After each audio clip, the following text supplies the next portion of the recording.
بسم اللہ الرحمن الرحیم۔ بسم اللہ الرحمن الرحیم۔ السلام علیکم ورحمۃ اللہ وبرکاتہ۔ عزیز طلبہ، آج مسند امام اعظم کا سبق نمبر 29 ہے اور اس سبق کے اندر ہم نجاست حکمیہ کا بیان پڑھیں گے۔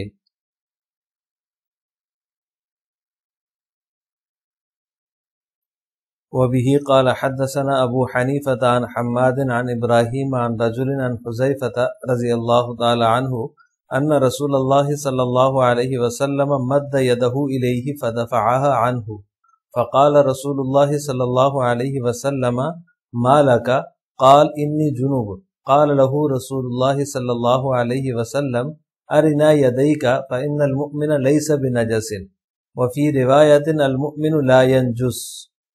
حضرت حذیفہ رضی اللہ تعالی عنہ سے مروی ہے کہ رسول اللہ صلی اللہ علیہ وسلم نے ان کی طرف اپنا ہاتھ بڑھایا، ہاتھ دراز فرمایا، فدفعها عنہ تو انہوں نے اعراض کیا۔ فقال رسول اللہ صلی اللہ علیہ وسلم تو رسول اللہ صلی اللہ علیہ وسلم نے فرمایا ما لک تجھے کیا ہوا، کیا بات ہے؟ تو انہوں نے عرض کیا انی جنوب میں جنبی ہوں۔ تو رسول اللہ صلی اللہ علیہ وسلم نے ارشاد فرمایا ہمیں اپنا ہاتھ دکھاؤ، مومن نجس نہیں ہوتا۔ اور ایک دوسری روایت میں ہے المؤمن لا ینجس کہ مومن نجس نہیں ہوتا۔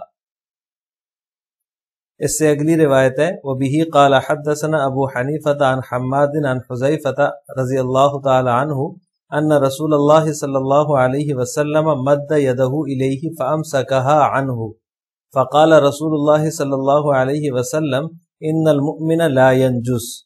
حضرت حذیفہ رضی اللہ تعالی عنہ سے مروی ہے، وہ فرماتے ہیں کہ رسول اللہ صلی اللہ علیہ وسلم نے میری طرف ہاتھ بڑھایا لیکن میں نے اپنے ہاتھ روک لیا، مسافے کے لیے ہاتھ بڑھایا تو میں نے اپنا ہاتھ روک لیا۔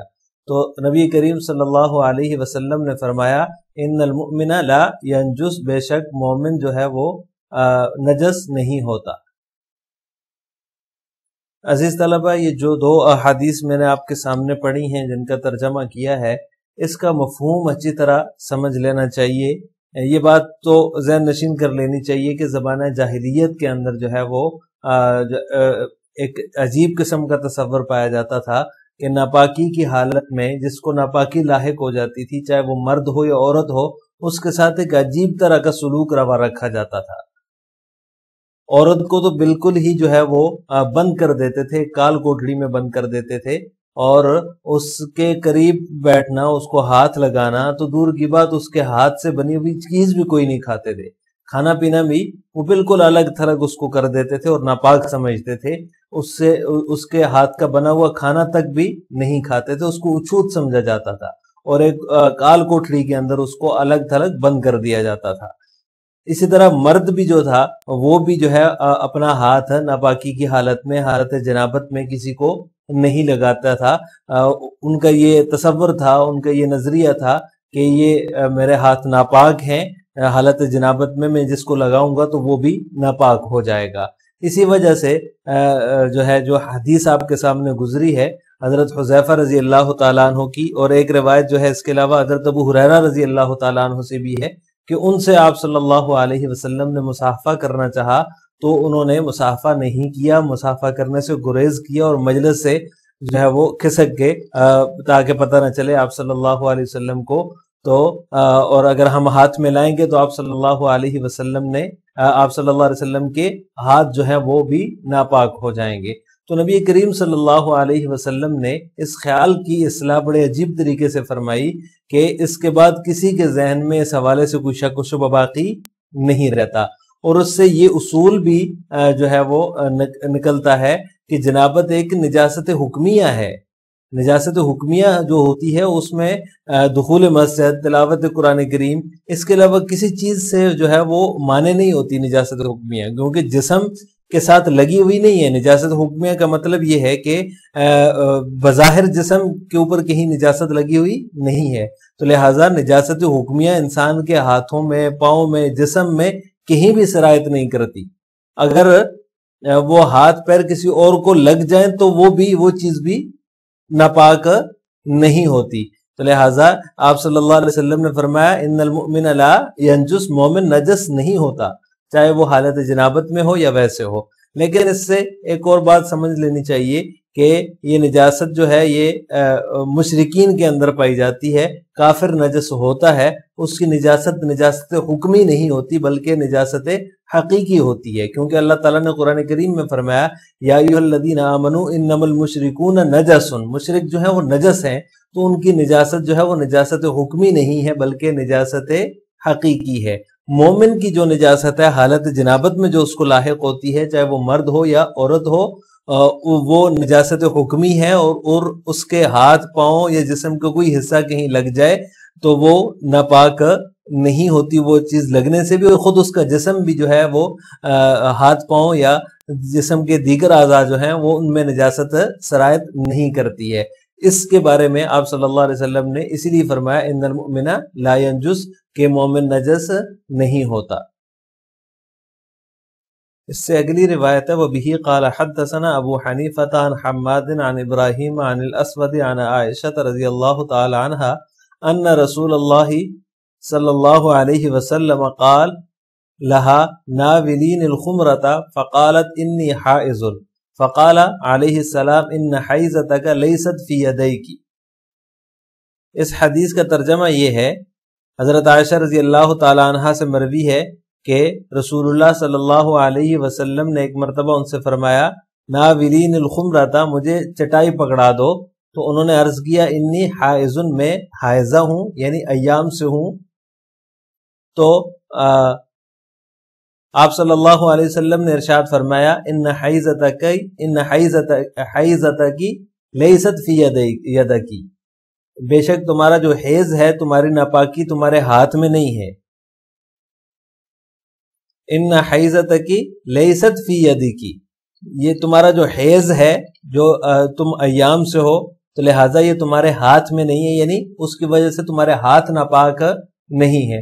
انہوں نے اسی تصور کی بنیاد پر یہ کہا تھا کہ میں حائضہ ہوں یا پھر میں ایام سے ہوں. وہی تصور تھا ان کے ذہن میں کہ میرا جسم ناپاک ہے، تو میں اگر چٹائی آپ صلی اللہ علیہ وسلم کو پکڑاؤں گی تو آپ صلی اللہ علیہ وسلم کے ہاتھ مبارک بھی ناپاک ہو جائیں گے. تو اس کی تردید آپ صلی اللہ علیہ وسلم نے فرمایا کہ آپ کا حیض جو ہے وہ ہاتھوں میں نہیں ہے، یعنی حیض کی وجہ سے جو ناپاکی ہے وہ آپ کے ہاتھوں تک سرایت نہیں کی اس نے، اور وہ ہاتھوں میں نہیں ہے. یہ نجاست حکمی ہے، اور نجاست حکمی کی وجہ سے جسم کو کوئی بھی حصہ جو ہوتا ہے وہ ناپاک نہیں ہوتا. تو عزیز طلبہ، اس حدیث سے ہمیں یہ پتہ چلتا ہے کہ اسلام نے حالت حیض میں عورت کے ساتھ جو بےہودہ قسم کی رسمیں تھیں، عورت کے ساتھ جو روا رکھا جانے والا ظلم تھا حالت حیض میں، ان رسموں کو، ان رواجات کو جو ہے وہ جڑ سے اکھاڑ پھینکا ہے. حائضہ عورت کے ساتھ سوائے مباشرت کے سب کچھ جائز قرار دیا ہے. آج کل کے زمانے میں جو ہے وہ حقوق نسواں کے نام سے جو تنظیمیں ہیں، مختلف شعبے ہیں اور ادارے ہیں، وہ کام کر رہے ہیں. حالانکہ اسلام نے تو خواتین کو بنیادی حقوق عطا کیے ہیں. کوئی ان کے ساتھ کھانا پینا نہیں کرتا تھا، کوئی ان کے ساتھ اٹھنا بیٹھنا نہیں کرتا تھا. جب ان کو ایام ہوتے تھے ان کے، تو عورتوں کو ایک الگ کال کوٹڑی میں بند کر دیا جاتا تھا، سب سے الگ تھلگ کر دیا جاتا تھا. لیکن اسلام جب آیا تو اسلام نے عورت کو اس کا کھویا ہوا مقام دلایا، اور جو ہے وہ ایک پستی سے اٹھا کر اس کو ایک اونچے مقام پر جو ہے وہ بٹھا دیا. لیکن حقوق نسواں کے جو علم بردار ہیں، وہ جو ہے وہ اسلام کے جو حقوق ہیں ان سے بھی عورت کو آج آزاد کروانا چاہتے ہیں. لیکن فرائض نسواں کے لیے کوئی بھی مہم نہیں چلائے گا. جہاں فرائض نسواں کی بات آئے گی، عورت کا جو حق ہے وراثت کا، اس کو دینے کی بات آئے گی، تو ہر کوئی بغلیں جھانکنے لگے گا. کوئی بھی جو ہے وہ عورت کو اس کا حق دینے کے لیے تیار نہیں ہوگا. لیکن اسلام نے جو عورت کو جو ہے وہ آزادی دی، جو عورت کو مقام دیا ہے، اس کے اوپر اعتراضات کرنے ہو، اس کو جو ہے دبانا ہو، اسلام سے عورت کو بدزن کرنا ہو، اسلام سے اس کو گمراہ کرنا ہو، تو حقوق نسواں کے نام سے جو ہے وہ بڑے بڑے علم بردار سامنے آ جاتے ہیں. بہرحال جو ہے وہ اس موضوع کی جتنی بھی روایات ہیں ان کو اگر اکٹھا کر لیا جائے تو اس سے پتہ چلتا ہے کہ نبی کریم صلی اللہ علیہ وسلم نے حائضہ عورت کے ساتھ سوائے مباشرت کے، یعنی اٹھنا بیٹھنا کھانا پینا ہنسنا بولنا لیٹنا سونا سب جائز قرار دیا ہے. ہاں مباشرت جائز نہیں ہے، اور اس کا جھوٹا بھی ناپاک نہیں ہے. یعنی عورت اگر حالت حیض میں کسی چیز کو منہ لگا دیتی ہے، پانی پی لیتی ہے، تو اسی پانی کو باقی گھر والے بھی پی سکتے ہیں، وہ ناپاک نہیں ہوتا، اس کا جھوٹا ناپاک نہیں ہوتا. اور اچھوتوں کی طرح اس کو اسلام نے کال کوٹری میں بند نہیں کیا، اس کو الگ تھلگ نہیں کیا، بلکہ اس عورت کے حقوق بتائے کہ اس کے حقوق ہیں، اس کے ساتھ سب کچھ آپ کر سکتے ہیں، بات کر سکتے ہیں، اٹھ سکتے ہیں، بیٹھ سکتے ہیں، کھانا پینا کر سکتے ہیں، ہنسنا بولنا کر سکتے ہیں، لیکن مباشرت سے اجتناب کا جو ہے وہ پابند بنایا ہے. تو لہٰذا یہ نجاست حقیقیہ نہیں ہے بلکہ نجاست حکمیہ ہے. تو جس طرح مرد کے لیے جنبی ہونا نجاست حقیقیہ نہیں ہے، اسی طرح عورت کے لیے حائضہ ہونا بھی جو ہے وہ نجاست حقیقیہ نہیں ہے بلکہ نجاست حکمیہ ہے. اور نجاست حقیقیہ اور نجاست حکمیہ کا حکم الگ الگ ہے، ایک جیسا نہیں ہے. لہٰذا آج کے سبق کا خلاصہ یہ ہوا کہ ہم نے نجاست حکمیہ لاحق ہو جانے سے جسم نجس نہیں ہوتا اس بات کی تفصیل پڑی ہے. یعنی نجاست حکمیہ لاحق ہو جائے تو وہ جسم کے اعضاء میں سرایت نہیں کرتی، بلکہ اعضاء جو ہیں وہ پاک رہتے ہیں، ناپاک نہیں ہوتے. ہاں نجاست حکمیہ ہوتی ہے، نجاست وہ حقیقیہ نہیں ہوتی ہے. اس میں صرف جو ہے دخول مسجد اور تلاوت قرآن کریم وغیرہ یہ معنی ہوتا ہے. ہاتھ ملانا، مصافحہ کرنا، اٹھنا بیٹھنا کھانا پینا یہ سب اس میں جائز ہوتا ہے. آخر میں آپ سے 2 سوال ہیں. نمبر 1، حالت جنابت میں مصافحہ کرنا جائز ہے یا نہیں؟ نمبر 2، حالت حیض میں عورت کے ساتھ مباشرت جائز ہے یا نہیں؟ ان دونوں سوالوں کا جواب آپ نے کمنٹ باکس میں دینا ہے. السلام علیکم ورحمۃ اللہ وبرکاتہ.